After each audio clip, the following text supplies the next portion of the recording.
Okay, this is going to be a long one. It's just it's something that I started doing with the our Aries folks because we had so many new hams coming in, mainly using either a dual band mobile rig or dual band handheld, and that's pretty much all that they've done, unless there's some exposure to HF, which doesn't happen too often because often these drills you don't have room to put up an HF antenna, so.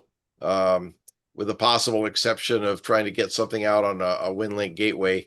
Um, Pretty much it's all FM handhelds and FM mobiles. So I wanted to expose them to a little something new, and particularly because some folks in rural areas may not have an issue, but when you're in RF dense areas like some of the major metropolitan areas, certainly LA here, um, the FM bands channels, if you will, are very, very crowded, and we'll talk about that. So, I try to cover in my talks various aspects of ham knowledge, and this one kind of covers a couple of spots, including propagation, band, and mode selection. We want to expose people who are only used to FM that there's a lot more available. Uh, Handhelds and mobile rigs basically give you one mode, and you can use voice and you can use digital, but it's all FM, whether you're sending something to a WinLink gateway or you're just talking. Um, and of course, FM uses channelized communications in discrete steps. Uh, every so many kilohertz in the case of so a lot of the country, 70 centimeters is every 20 kilohertz. Here it's every 15 because it's so crowded. And so you only have so many spots that you can go.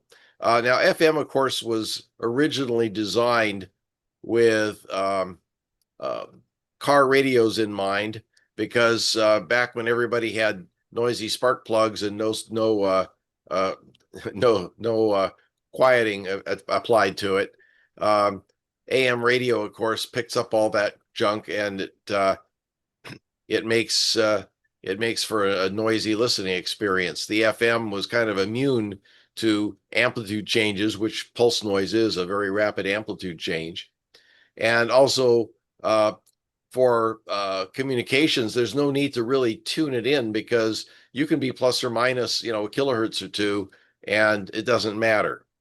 Um, the disadvantage, well, a couple of the disadvantages just using that mode are first the capture effect, which I'm sure many of you are familiar with, and that is that the strongest signal normally will win, or if you have two equal signals, they'll wipe each other out and you can't copy anything. And of course, in general, you need stronger signals for FM. It's not a highly sensitive mode in receiving. So these are all things that you have to deal with when you're using FM. But what we call the weak signal modes, which would be CW and sideband and probably some other digital stuff, they have greater contact range. These are the same modes we use predominantly on our HF bands. CW is a very narrow bandwidth. A single sideband is a narrow voice bandwidth, and compared with FM, it takes up a lot less space, if you will, in the spectrum. Sideband is basically a more efficient version of AM. I remember talking to some of the old hams who spent most of their youth in the AM days on the bands, on the HF bands, and some even resisted the idea of sideband. They thought, oh, it's squawk talk, and you can't, they're used to AM, and of course the nice broad bandwidth and good audio reproduction that comes with it. But sideband is only half the bandwidth of AM and about a quarter of the bandwidth of FM. So when you're talking about scarce spectrum, these things can make a difference. Also, with sideband, all your transmit power goes into content. None of it goes into overhead. And I'll show you an example of what I mean there. You can hear multiple signals at a time. There's no capture effect. So if 2 or 3 people are trying to call you at once, and you could probably pick a couple of them out and then respond to the others. And of course, when you're closing your microphone push to talk on FM, you're putting out 100% of whatever power you've got set. And that means you're drawing full current. Now, if you're in a situation where you have very limited power, uh, in a like running from a battery at a checkpoint or something, uh, you have that much more capacity if you don't have to have the full power going out all the time. So you have less system strain, and you can make your power, if it's limited, last longer. The efficiency of single sideband comes at a price. You have to tune signals in more carefully. My wife got her license about 14 years ago, and she was interested in 6 meters, ended up working a bunch of states on 6, but she had to get used to tuning in a signal, and it takes practice. You overshoot one way, then you overshoot the other.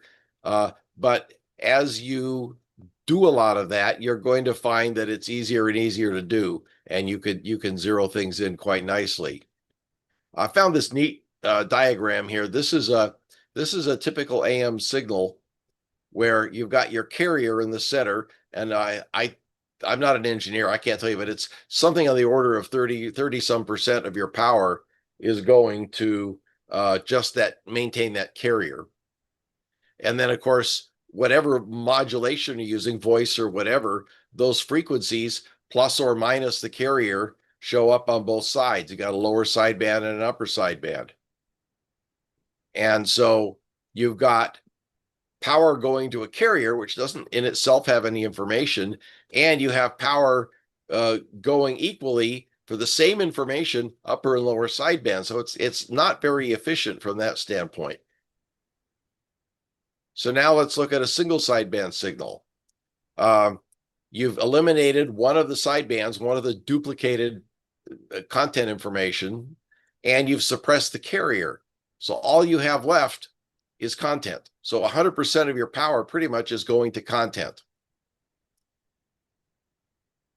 Now, when you're trying to detect an audio signal that's modulating an AM station, the AM signal itself includes its own reference point, which is the carrier. So all your receiver has to do is determine and listen for the differences between the modulating frequency, which is voice or a tone or whatever, and the carrier.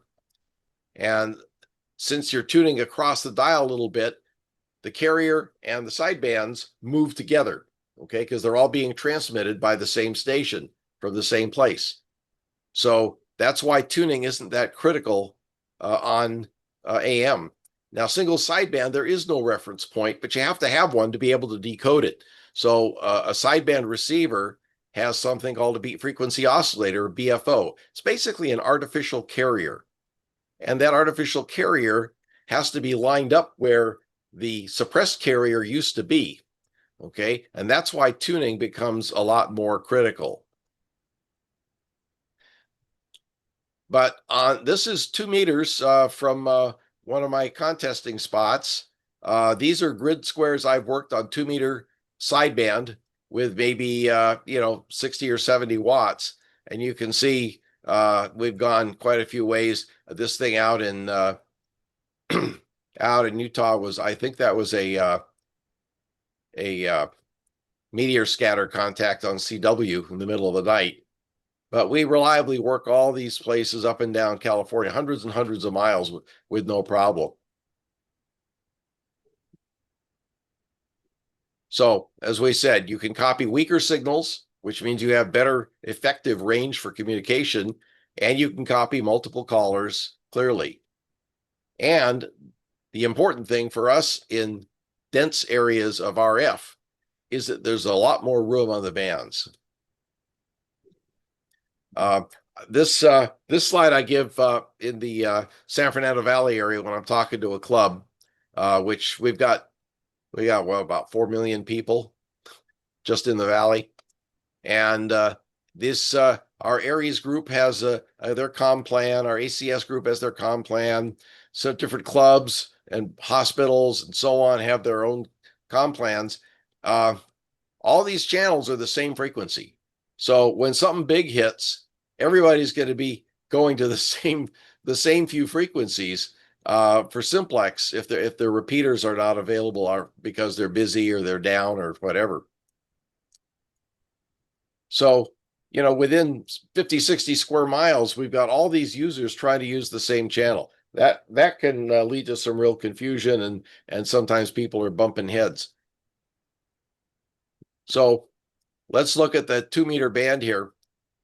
In our comm plan, or our band plan here, which is from the 2-meter Area Spectrum Management Association, that's our frequency manager for Southern California. We have 27 FM simplex voice channels. Some are dedicated to POTA and SOTA. Some are dedicated to T-hunting. Some are dedicated to data, like WinLink gateways. So it doesn't leave a lot for the tens of thousands of operators. But down at the bottom, down in the sideband section, 144, 200 to 400, you got room for over 60 single sideband voice signals simultaneously at that end of the band. It gets even more significant on 70 centimeters. For here in Southern California, almost the entire 70 centimeter FM segment from 440 to 450 is taken up with repeaters, linked repeaters, private repeaters, open repeaters. It is, and they're, people wait for somebody to die to get a pair on 70 centimeters. It's really, really crowded. So we only have 3 FM simplex voice channels. But if you go down again, 432 1 to 433, you've got room for over 500 simultaneous conversations. And not only will you be less interfered with, also, by the way, if you're worried about scanners picking you up or something, well, scanners don't really pick up sideband very well. So you're not going to have those, listening in necessarily. And you have all this room that you can spread out, no interference from somebody else, easy to pick an empty frequency. So this is huge for us. So how do you get on VHF-UHF sideband? You don't see that many radios marketed, but there are some. Right now, and this is as up to date as I can find it, but some of you may have some additional radios that I'm not aware of. But the IC 9700 has 2 meters for 41.2 all modes.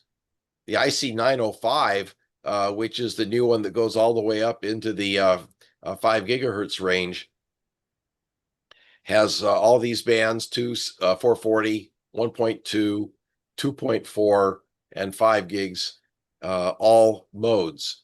And then the IC 7100 has HF, 6 meters, 2 meters, 70 centimeters. Again, all mode. Yaesu has their FT991, which likewise does HF through 70 centimeters, all modes. And they also have their FTX1. I've not heard anybody using that, but the specs say that it works all these bands and modes. If you don't want to buy a new one, there are some used multi-mode transceivers that are either single band or multi-band. EmComm made their IC 271, 371, and so on, and they're 275, 375, 475, and 1275. I happen to have one each of these, and you can use them on FM, you can use them on sideband, on CW. Kind of nice when you're contesting. EmComm has the IC 970 and the 910H. We're both multi-mode, multi-band. The Yaesu FT726, and later its replacement, the FT736. They're pretty old by now, but they have they typically come with 6.2 and 70 centimeters. Then you can plug in modules for 220, 1200, and so on. And a lot of contesters still use them. And then the FT818, which I don't think is made anymore, but that was a VHF-UHF all mode. Kenwood had their TS770, 780. The TS700 and 711 were 2 meters only.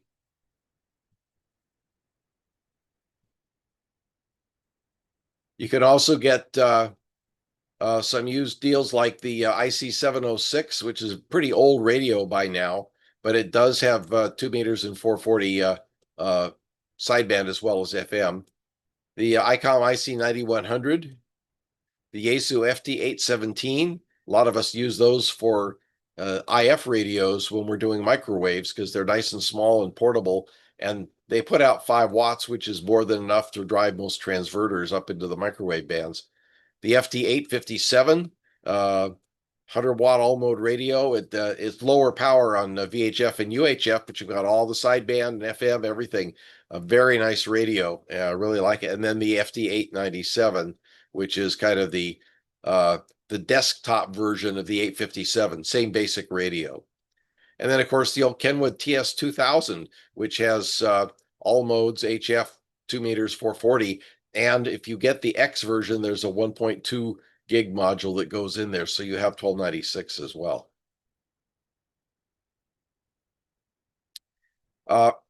When you get on, you also have the option, if you have an HF radio already, there are some good, modest to very good transverters out there, which basically just, they're two-way converters from up converters and down converters. Kuna Electronics in Germany, the DB6NT series, which I use for 2, 3, 5, and 10 gigs, is probably the cream of the crop in terms of performance and reliability. Down East Microwave is a US company now based in Florida that makes transverters. HF VHF Parts, it's a company in Ukraine. I don't know if they're currently operating given all the problems over there, but I know they have turned out transverters that are pretty economical. You've got the Elecraft transverters that Dave mentioned he uses, and then the transverter store. And then going way back, Tentec and a UK company called Microwave Modules made transverters. I have a couple of microwave modules ones that I used back when I started contesting VHF and UHF. I used those and with my old Drake gear. So things have progressed quite a bit, but all these are out there and available if you look. What about antennas? We were talking a little at the beginning before the formal presentation here. Having a horizontally polarized antenna, which is what typically the folks who are trying to work real long distances and moon bounce and everything else and contesting meteor scatter, that's typically what they'll use, but you don't have to. They're good having the gain there, but I have successfully worked sideband all the way down into Mexico using a 3-band vertical on the roof. So if you're working somebody horizontal and you're vertical and the signal isn't being reflected off something, there's going to be a fair amount of loss from cross polarization. But if it's bouncing off a mountain where all of a sudden the polarization doesn't matter that much anymore, or the other person doesn't have a big, weak signal Yagi station either, and they're using their verticals, well, you're fine. And it works out quite well. These little squelos, these things are made for 2 meters, 440, 220, and you can stack them and phase them. They will put out a relatively omnidirectional, horizontally polarized signal. So you don't even have to point, you just kind of put it out there. But as I say, if you have a vertical that you use for your FM work normally, those things are usually fairly broad banded, so you don't have to worry about them not working in the sideband part of the band. Practices are going to differ between using sideband and using FM. FM, of course, we said is channelized, which means the discrete frequencies are being either monitored or they're being scanned. So if you talk, somebody who's listening or somebody who's scanning is eventually going to hear you, and you just, you don't have to. That's why you don't often call CQ, because you're not trying to get anybody's attention. They're either listening or they're not. And the squelch, of course, silences the radio when there aren't any signals present. So if somebody's listening, they'll answer you. If not, it doesn't matter. You're not going to get an answer, and calling CQ won't help anything. And that's how most new hams who are on FM only expect radio communications to work. But on sideband, users are tuning around. They're tuning across a range of frequencies, unless there's a specific one that you've agreed to ahead of time. Maybe it's in your comm plan, which is not a bad idea. But if you're trying to get somebody's attention, it's like sitting in a room with a door to a hallway and people are walking across the hallway. If they don't happen to be right in front of the door when you talk, they're not going to see you or hear you. You're not going to be able to get their attention. So that's why you have longer transmissions calling CQ. As they turn, you hope they will hear your CQ and stop and listen and maybe answer you. There is no squelch, so you've got audible band noise, although it's usually not, it's not, unacceptable. But only if you are talking when somebody happens to be tuning across will they know you're there. And that's how random contacts, certainly in a contest, people will sit at a frequency and call CQ. Other people tune around, try and find them. Well, if you're trying to do some public service work, you saw how much room there was on 70 centimeters in particular.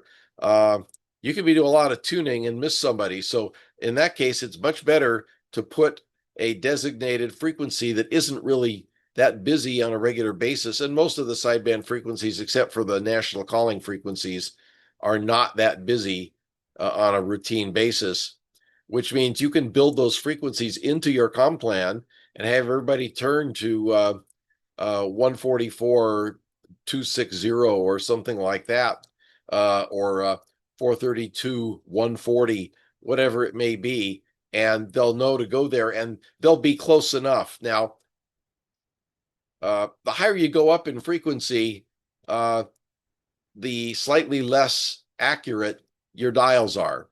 So unlike FM, you're set it and forget it, and even if you're a kilohertz or so off, it really doesn't matter. You can hear, you can be heard, and everything sounds normal.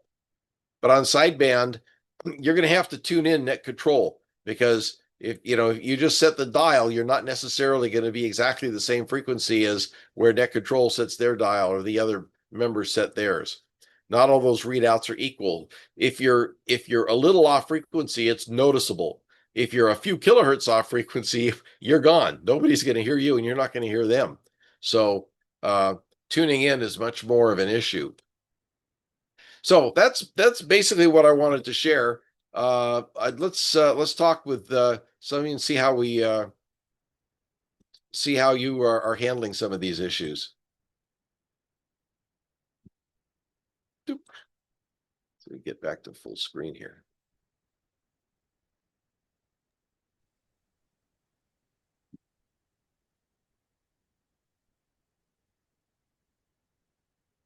Did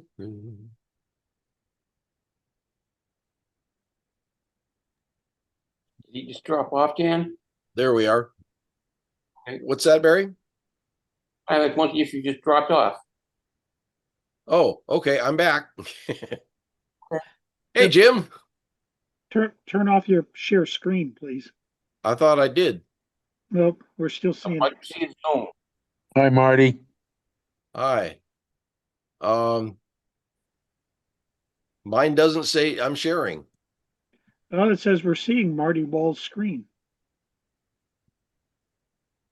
Let's try that. Yeah, we're seeing your screen. Okay, now it's on. How's that? Yep. Good. All right, there we go. Yeah, so I noticed that in the VHF-UHF rigs that you didn't mention the EmComm 7000 or the 7100. I thought I had the 7100 in there. I didn't have the 7000. I wasn't aware of that one. Oh, well, maybe I may have missed it somehow. If I missed it, let me make a note to add it because we'll put the slides up as usual. And if I can do some fill-ins before I send it to Dan, Yeah, we'll and make sure we add those. Thank you. then for transverters, Mhm. one popular one is the Q5. Oh, okay. And it's a 5-band transverter, and you can get it either in low power or high power modes. Okay. And it's HFIF? Yeah, mhm. Okay. You can get it in several different IF versions. I think they will custom build it for you. Okay, So very good. Is that domestic? um, hmm, let's see here.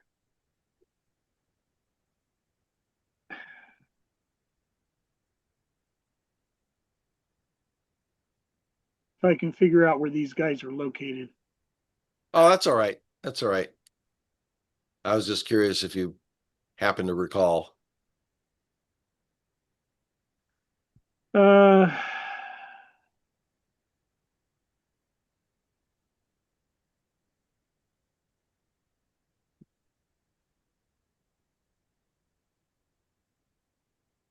Uh, let's see, under the contact us, let's see what it says.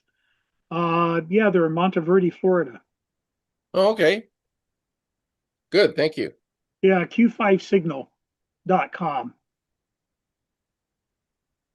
And Okay.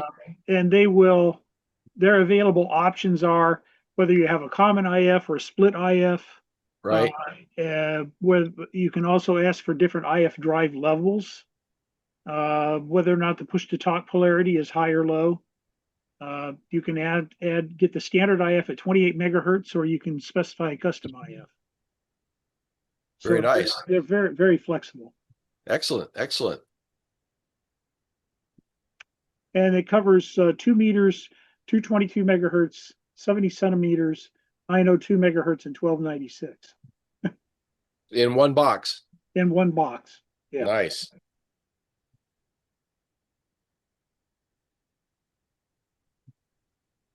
Excellent. Very good. Well, I'll make sure to add that. Thank you. As I say, I don't go shopping for new stuff very often, so I don't necessarily keep up on everything, but that's good to know. No, this is kind of on my wish list. Um, it works very well with the L-craft radios and with a number of other radios. So I've heard that some of the Elecraft transverters, which I don't think they're making anymore, are they? I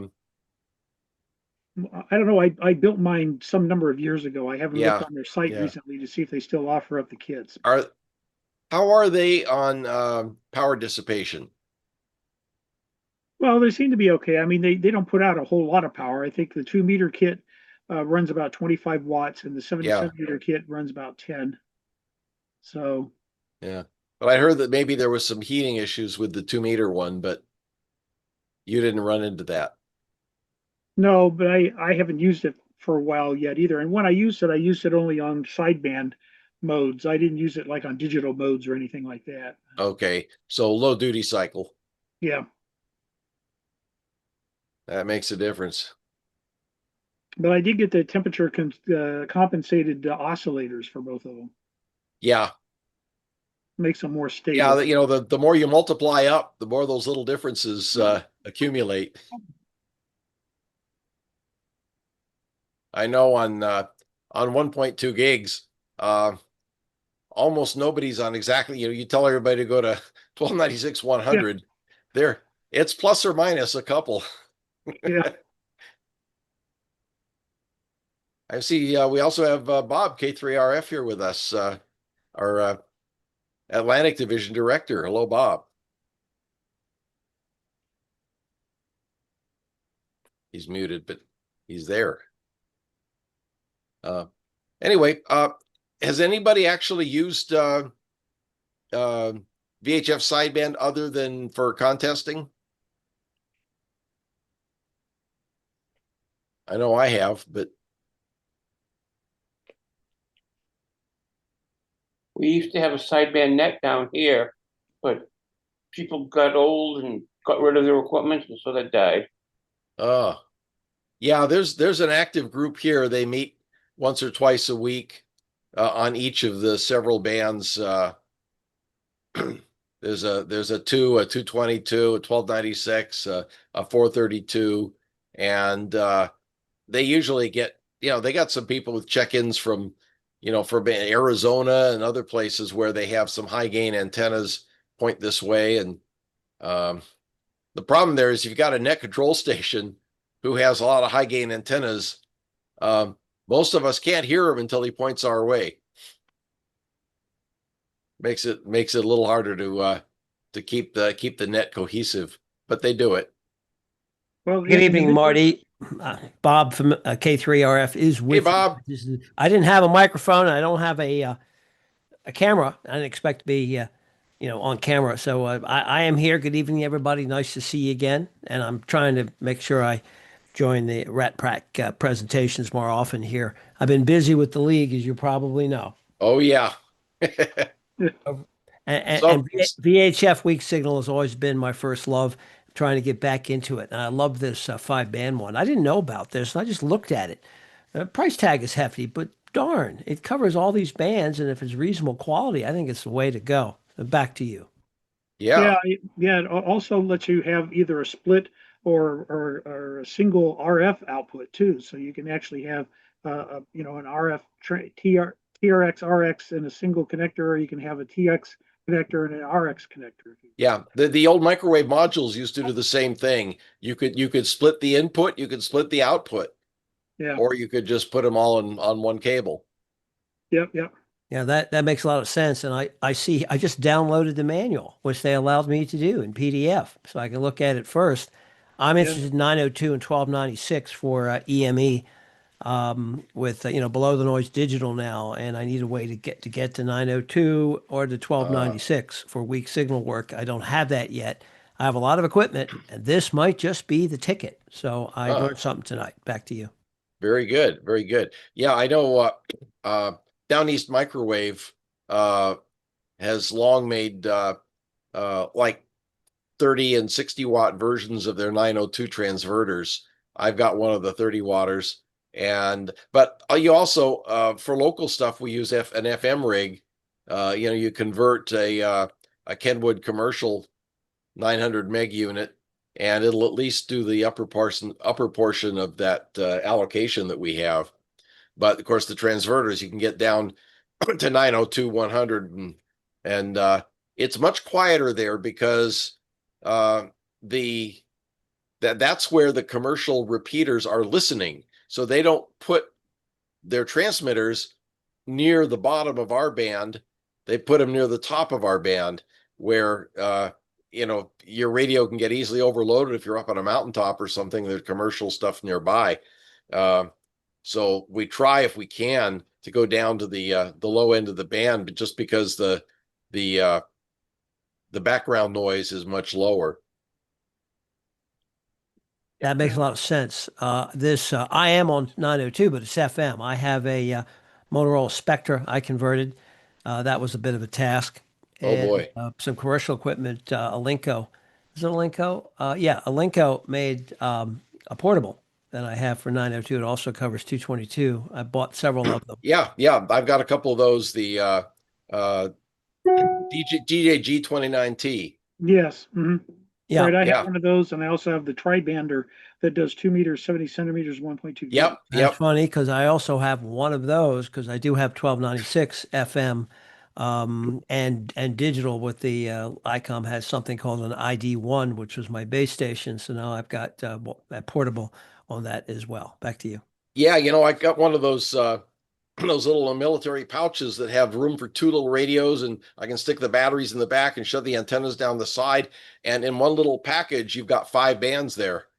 Yeah, I think 902 FM and 1296 FM is just an unrealized asset. It's an underrated asset in most areas of the country. And the other thing about the higher bands, particularly 1296, if you ever worked comms in like a hospital or something where they've got, big buildings and corridors and you're inside a lot and you're trying a 2 meter signal often will not get from one floor to another.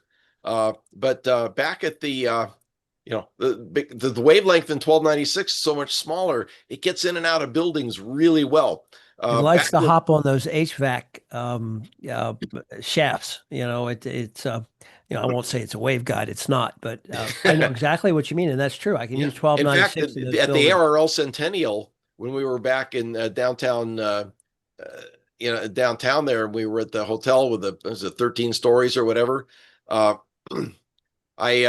gave one of the other directors one of my 1.2 handhelds, and he went into I was up on top. He was going down to the lobby, and I said, see how much we can communicate, especially with the big metal doors closed, all the way down to the lobby. Absolutely no problem. We had solid the whole way. And I don't think you could do that on 2 meters. Maybe No, even no, you actually can't. 450 is a bit of a challenge with that too. Yep. So 1.2 does that. When we did a hospital drill, my wife was at their command post, and I was up on the roof of a parking structure to relay out to the medical alert center, and they'd moved their command post from inside the double glass doors down to the basement of another building. And she had her 1.2 handle. We still had comms. It was no problem. And if you have a radio that will crossband like the old Kenwood TM 742 series, right? You could have the VHF or UHF side, whatever you use for distance communication, in your car, and have the 1.2 crossbanding, and you just have a 1.2 handheld. It's like having a wireless speaker mic. Right. And you can go inside the fire station or the hospital, and you're talking just as though you have the big station on the roof, which you do. Yeah, been there, done that. This brings to the forefront some of the concerns we have as a group about the maintenance of our UHF, VHF, and SHF bands, because now they measure spectrum, by megahertz of spectrum by the billions. As you all probably know, 902 to 928 is still under attack from NextNav and wants to make the whole thing. They're spending millions of dollars. We get reports all the time from our Washington Council, but that group won't go away. They are pretty sure they can make 902, 928 into a 5G phone service, which is not compatible with hams, even though the idiots claim that it is. I'm dying to have that debate, but we also have a big chunk of 1.2 that was given over to the FAA for approach radar near Los Angeles. So we had some repeaters that had to vacate. Yep. Yeah. Well, that's it's not going to get any easier in the future. No, but there's still room. I mean, most of what we have is not fully utilized as it is. So, and we share already. So, I'm still very glad to have those bands, and they could be really, really useful. That's our strength. You didn't have the IC 905 on your list, and that was a surprise radio. I don't own one yet, but I will by next summer. Yeah, that was on the first slide of equipment. Oh, okay. I came in a little late. Sorry about that, but that is we have the 905. That's become very popular as an IF radio, not just an IF radio, but they make a module that will put you up to 10 gigs. 24 now, don't they? 2 and 5. They have a module for 24 that was announced. I don't know if they're shipping that yet. Oh, I don't know how really? you're going to switch between the 10 and the 24 because I've got the manual, and you can run one or the other. But it's a surprising radio that's perfect for the type of activity you're talking about tonight. For folks going up mountain topping, or setting up and roving in a contest or whatever, it's great. Now there are some conflicts with 5 gig because we have amateur television that's using some of it, and then we have of course the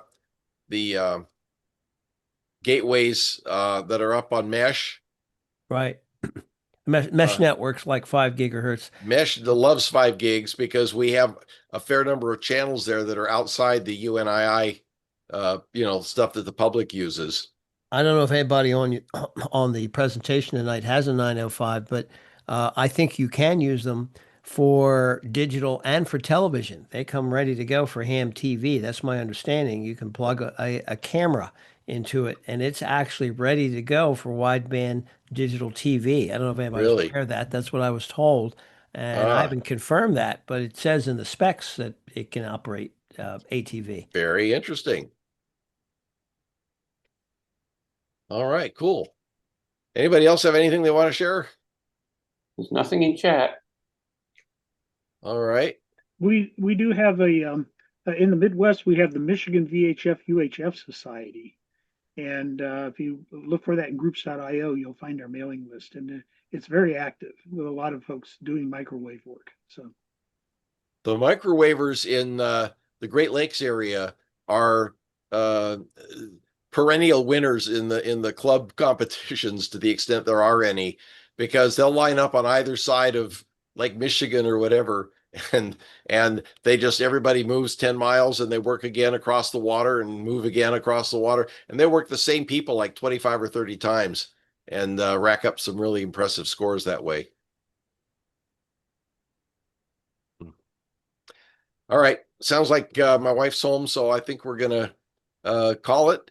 Dan, unless there's anything else you want to try and cover for us? What are you going to call it? Okay, Marty. Thank you all for coming. See you all next week. Yeah, thanks all. oh yeah, thanks a lot. And good to see some familiar faces there too. And appreciate you guys joining us.